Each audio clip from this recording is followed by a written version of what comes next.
condición actual es un proceso político muy complejo. Y así como es cierto, hay un reconocimiento público a su comportamiento como oficial en las Fuerzas Armadas, cuando la destitución del presidente Stroessner con un golpe militar, no fue el primer gobierno que trajo la democracia. Él era un oficial subordinado a Reinaldo Rodríguez, ¿verdad? Y acató a su superior, sumó su voluntad, pudo haber seguido a su casa también a lo mejor, pero no fue el artífice de la revolución, la conspiración y el golpe del 2003. Stroessner subió porque el Partido Colorado lo hizo subir y cayó porque el Partido Colorado lo echó. Quienes operaron el golpe pueden decir los militares, pero en el Paraguay nunca hubo dictadura militar. En Paraguay hubo una dictadura del Partido Colorado. La gestión política, la gestión financiera, la gestión educativa, la gestión diplomática de la dictadura le hicieron los colorados, o básicamente un sector del Partido Colorado. Y se aliaron con los militares, que a los cuales ya tenían reducido desde algún tiempo con la coloralización del ejército, ¿verdad? Eso lo sabemos todo. Ahora, pero no obstante, bueno, reconozcámosle los méritos a Simón Rodríguez, al general Oviedo, entonces coronel Oviedo, al contraalmirante González Petit, a toda esa playa de oficiales militares que, independientemente de sus antecedentes, no se olviden que Rodríguez era el número 2 de la dictadura. En algunos campos le teníamos más miedo a Rodríguez y a Stroessner, ¿verdad? Entonces no es tan sencilla la cosa. Y también entendamos que después del 3 de febrero del 89 y con el proceso de transición, Oviedo se constituyó también en la más fuerte amenaza a la democracia.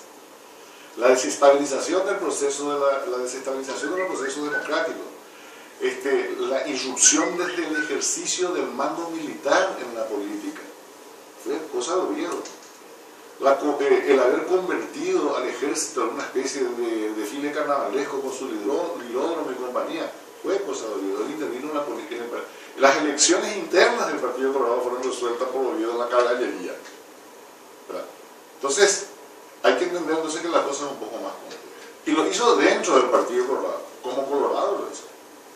Él fue candidato y le gana las elecciones internas del Partido Colorado como un sector, el sector más autoritario del Partido Colorado. A tal punto que no puede ya quedar el propio Partido Colorado, que se moderniza y que adopta prácticas democráticas. Hay que entender que hubo un momento histórico que para mí fue el principal de toda la historia de la transición, que cuando gana Filisola la intendencia de Asunción, el Partido Colorado acepta los resultados y desde allí en adelante fue creíble que pudiera un proceso democrático. Porque las elecciones de Rodríguez fueron una simple convalidación plebiscitaria al general que había derrotado a Stroessner y nadie lo pensaba que se le podía ganar. Pero en el 91, cuando se disputa el mandato electoral más importante del sistema paraguayo después del presidente, que es el intendente, Filisola le gana al Partido Colorado, le gana al Partido Liberal y le gana al Partido Federalista, le gana a todos, ¿verdad? Y en ese momento no tenía masas para salir a la calle a defender. Pero hubo una decisión política que fue importante, que yo le reconozco al Partido Colorado, al gobierno del presidente Rodríguez, de reconocer que había empezado un nuevo tiempo. Y nunca más nadie, salvo Oviedo, amenazó eso. La sonada del general Oviedo contra el gobierno de Guasmosi, que produjo un efecto muy interesante, produjo una unidad de todos los partidos democráticos y las fuerzas democráticas para defender al gobierno de Guasmosi. Ahí, por ejemplo, el Partido Liberal jugó un papel histórico. El Partido Liberal se fue y le llevó a Oviedo un pronunciamiento que se hizo la noche esa del Guarará en la Casa de Leino, donde el Partido Liberal decía claramente, ¿verdad?, de que iba a respaldar el gobierno institucional del presidente Guasmosi, más allá de que nos guste o no nos guste Guasmosi. Y hubo algunos otros demócratas de ahora, que andan por el Parlamento, que ya se estaban probando la banda presidencial que les iba a regalar Oviedo. Y la firmeza política del doctor Leino, que era en ese momento el líder del partido, y del director del Partido Liberal, hizo fracasar el golpe de Oviedo. Porque sabía Oviedo se iba a apoderar al gobierno, entregarle unos cuantos títeres, esa era su teoría. Y después hubo muchos otros acontecimientos donde el general Oviedo no tuvo una conducta, por así decirlo, de tan celoso demócrata. Pero paradójicamente, al pelearse con el Partido Colorado, sale con una C afuera y después de 10 años de andar con muchos problemas, de alguna manera también se incorpora al proceso democrático. Yo creo que el mejor Oviedo que hay, y el mejor Merced que hay en estos últimos años, donde aparentemente, así como el Partido Colorado en el 89 entendió que la democracia era la vía por la cual teníamos que transitar, tal, todo, Oviedo y UNACE entran en ese juego más o menos casi 20 años después, ¿verdad? Y se convierten en la versión de derecha del Partido Colorado. Hay que entender que el oviedismo sale del Partido Colorado. Es un poco como te acordás en la época que los liberales tenían cuatro fracciones, Partido Liberal, que era por diferencias políticas, por diferencias ideológicas, por diferencias de métodos, ¿no? El oviedismo sale del Partido Colorado y de alguna manera, aunque mantiene un modelo autocrático, porque él es el líder, digamos, el líder carismático, unipersonal, como dijo hoy López Chávez en una entrevista, él controlaba todo, desde los padrones, esto, los otros, transportes, era un superhombre de Oniero que echaba por día. Y con un gran sentido de la autoridad que parece que si, como según concluyan los análisis técnicos del presidente, que toda la vida fue como consecuencia de su arrojo para venir a hacer algo en condiciones que no eran muy favorables. Bueno, conclusión. ¿Qué nos deja Oviedo? Y nos deja un partido autoritario, el que dijo que tiene portavoces que dicen que los maricones no pueden entrar al ejército, ¿verdad? El que tiene una concepción violenta de la política, aunque sea en términos retóricos, pero que entró en el juego de la democracia. Después de muchos saltos y procesos terminó entrando en el juego de la democracia, y yo creo que hoy día ya el oviedismo es una fuerza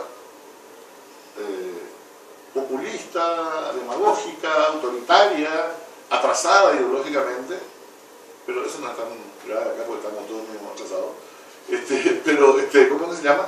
Pero ya dentro del juego democrático. Entonces esa evolución que hizo el oviedismo, e incluso el general Oviedo, terminó contribuyendo a fortalecer nuestra democracia de mala calidad, de bajo nivel, pero democracia en fin. Porque yo coincido con el senador González Erico, a mí me subleva cuando alguien dice estamos igual que en la época de Chomé, eso no es cierto. Eso no es cierto. Yo tengo amigos que por pintar paredes recibieron un tiro en la cabeza por ejemplo. Y entonces a mí que no me digan que esto es igual que la... dicen, no, pero ahora también se tortura en la policía. Sí, se tortura en la policía. Hay muchos reclamos de derechos humanos, pero no hay una política de estado de tortura y de asesinato de opositores. El que no ve esa diferencia no está viendo lo bueno que tiene es lo que estamos viendo ahora. Y de repente, si nos equivocamos, podemos meter otra etapa. Ahora, yo creo que hay una fuerte tendencia. ¿Sabes que también tenemos que entender que lo que no entendemos muchas veces? Y nos enojamos con el mundo, nos enojamos con el Mercosur, con el Palasur, con el Espíritu Santo, la soberanía paraguaya, que entiende no hay contra el mundo. El mundo no nos va a dejar. O sea, el mundo hoy día no nos va a dejar ser tan brutos. ¿Por qué? Porque después de 30, 35 años, 40 años casi, no más, casi en general en América, del predominio de la violencia política, de las dictaduras militares, de los regímenes ilegítimos, hay como un pacto, no sé si escrito o no escrito, pero hay un pacto que es lo que le crea problemas a este gobierno actual, de que los gobiernos tienen que tener legitimidad de origen y tienen que concluir dentro de los marcos legales de conclusión de un gobierno. Eso es lo que le da estabilidad a la región. Algunos son más democráticos, otros menos democráticos, pero fíjense el caso de Chávez. El presidente Chávez de Venezuela comienza con un golpe y comienza con una ¿cómo que se llama? Con una impronta que lo hacía ver como una amenaza autoritaria casi para la región. Y está en un proceso bastante complicado. Venezuela tiene un proceso, ellos mismos dicen que están en un proceso revolucionario, ya hay una retórica política, los burgueses, los capitalistas, todo ese tipo de cosas, ¿verdad? Esa es la realidad de Venezuela. Pero para legitimar su poder tuvo que ajustarse a los procedimientos de legitimación electoral democrática. Que algunos dicen que chantra, eso es otra cosa. Pero no se puede salir de esa formalidad democrática. Porque eso es lo que te da legitimidad y aceptabilidad en el mundo. Entonces hay que entender que si el Paraguay, yo creo eso, y esa va a ser la gran misión en el Congreso, darle razonabilidad a la pesada. Acá pues le dije cualquier disparate y creemos que porque entre nosotros los que no aceptamos el disparate no van a aceptar a ninguno. No es así. No es así. Así como el mundo no te deja venderle carne con aftosa. O sea, si querés vender carne en el mundo, tenés que ajustarse y mandarle la carne como quiere el mundo, no como vos querés. Uno le puede decir, nuestra costumbre no tiene nada que se parezca a nuestra nación, mandamos carne con las cosas y no te compran, no. Bueno, no nos van a aceptar normal ni en los campeonatos de ajedrez si somos un país cachián desde el punto de vista institucional. Pero no están tan enojados con el Mercosur ahora, de hecho, ningún parlasuriano renunció.